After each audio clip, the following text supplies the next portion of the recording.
They started dragging me towards a tree, got me pinned down, and started pounding on my body. You could feel the anger and the intent to try to hurt me. Get a noose.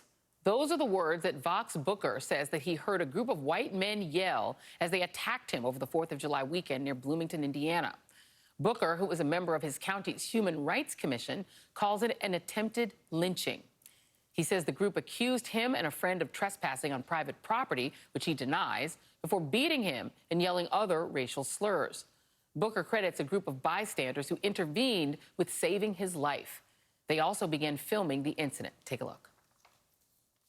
Let him go, dude. Let him go. Let him go. Please, let him go. Please let him go. We're going to as soon as you let him go. I'm going to. Gotta get the out of here. Let him go. Get your phones out of here and go. Let him Shake go. your head at me Let him and go. go. Get the out of here. Go. Indiana authorities say that they are investigating. Bloomington Mayor John Hamilton released a statement saying that the incident exemplifies the persistence of racism and bias in our country and our own community, deserving nothing less than our collective condemnation. And Mayor John Hamilton joins me now. And Mayor Hamilton, you actually know Vox Booker. How long have you known him? Hi, I've known Vox for 5 years at least, I think.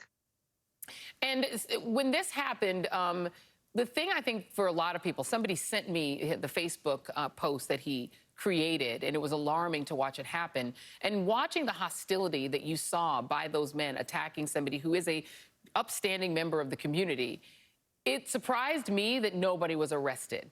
Do you understand why there were no arrests here? I think that's a very good question, why there were no arrests. One of the questions we would ask is if the races had been reversed in this situation, and a large group of African Americans had beaten the only white in a whole area around them, what would have happened?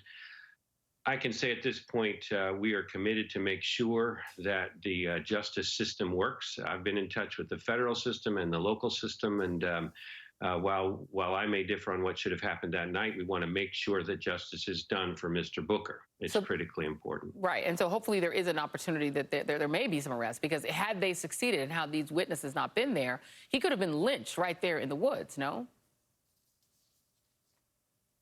I tell you, I watched the video. It was heart-wrenching and scary, terrifying just to watch the video. So absolutely, we do not know what would have happened if the friends, witnesses, those who stood with him had not been there. It's frightening to think about. There was a rally on Monday in support of Mr. Booker.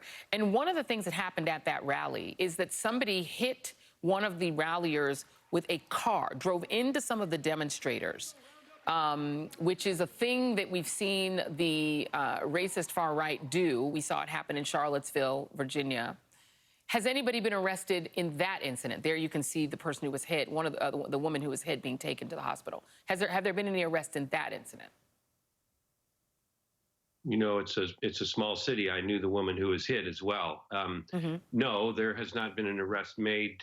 We are very actively pursuing with the information that we have, and I expect we will apprehend that person and proceed appropriately with them. It was a scary night, and I'm glad no one was worse hurt, and we're going to take every action we should to hold them responsible for what they did. Yeah.